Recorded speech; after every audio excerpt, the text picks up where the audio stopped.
तो आज हम लोग शुरू करने वाले हैं क्लास 10th साइंस के जो 500 टॉप क्वेश्चन का सीरीज लेकर हम आए हैं, उसका पार्ट 2 है ये। पहले पार्ट में हम 20 क्वेश्चन कराए थे, जिसमें 18 तक ही क्वेश्चन हो पाया था, तो 18 से आगे हम शुरू करते हैं और लगभग 40-20 क्वेश्चन इसमें भी करेंगे। तो चलिए शुरू करते हैं।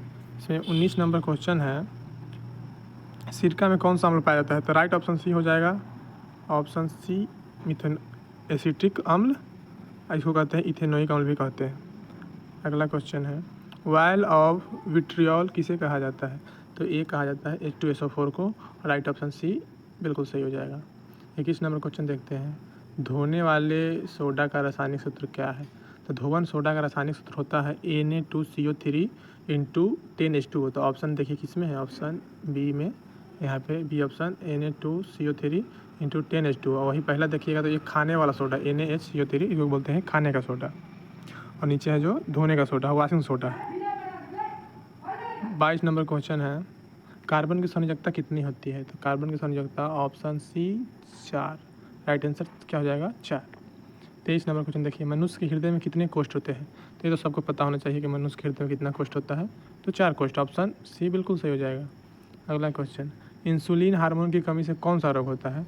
तो इंसुलिन की कमी से जो होता है, राइट ऑप्शन सी मधुमेह रोग। अगला क्वेश्चन, पत्तियों में गैस का आदान प्रदान किसके द्वारा होता है? तो पत्ती में जो है गैस का आदान प्रदान होता है वो रंध्र के द्वारा होता है। छोटा छोटा पत्ती में जो है एक छोटा छोटा छिद्र होता है, उसके द्वारा होता है, जिसको क्या बोलते हैं, रंध्र या स्टोमाटा बोलते हैं। अगला क्वेश्चन है, कवक में पोषण की कौन सी विधि पाई जाती है? तो कवक जो है मृत जीवी पे रहता है, आश्रित रहता है। जब मर जाता है कोई चीज़ तो उसके ऊपर वो अपना आ जाता है और अपना भोजन ग्रहण करता है। तो राइट ऑप्शन बी बिल्कुल सही हो जाएगा। अगला क्वेश्चन है, मानव रक्त का पीएच मान कितना होता है? तो याद रखिएगा 7.4 और कैसा होता है प्रवृत्ति? तो ये होता है क्षारीय प्रवृत्ति का। 28 नंबर क्वेश्चन है, अमीबा अपना भोजन किसके सहायता से प्राप्त करता है? राइट आंसर बी ऑप्शन कूटपाद। 29 है, पौधों में जाइलम किसका परिवहन के लिए उत्तरदायी है? तो पौधों में जो जाइलम का कार्य है वो है जल का परिवहन का, और अगर फ्लोएम पूछते तो है फल का, मतलब भोजन का परिवहन करता है, और जाइलम जल का परिवहन करता है। अगला क्वेश्चन है, एंड्रोजन क्या है?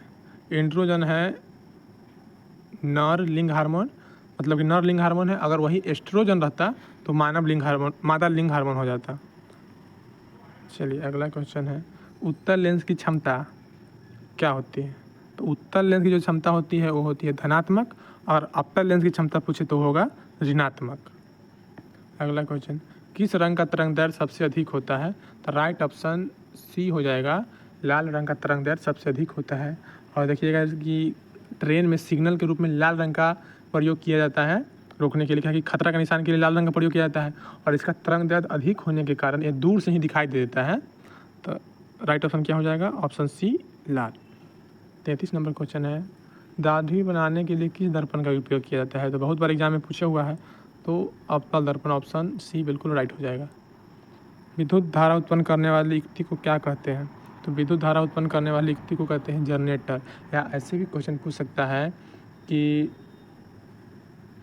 यांत्रिक ऊर्जा को विद्युत ऊर्जा में बदलने वाले यंत्र को क्या कहा जाता है? तो जनरेटर। जनरेटर में क्या करते हैं, एक जो मशीन लगा होता है और इधर हम पंपिंग सेट चालू करते हैं, वहाँ से बिजली बनाना शुरू करता है। तो यांत्रिक ऊर्जा को किस में बदलता है? विद्युत ऊर्जा में बदलता है। इसको क्या बोलते हैं? जनरेटर या जनरेटर। 35 नंबर क्वेश्चन है, स्पेक्ट्रम प्राप्त करने के लिए किसका प्रयोग किया जाता है? राइट ऑप्शन हो जाएगा ऑप्शन डी प्रिज्म। स्पेक्ट्रम प्राप्त करने का मतलब है, जैसे आपको पता होना चाहिए कि श्वेत प्रकाश जो होता है वो 7 रंगों के मिलने से बना है। अगर हमको श्वेत प्रकाश से वो 7 रंग को फिर दर्शाना है तो कैसे दर्शा पाएंगे? तो इसके लिए प्रिज्म की सहायता से, अगर प्रिज्म से आप श्वेत प्रकाश को गुजारिएगा तो अपने 7 अवयवी रंगों में विभक्त हो जाती है।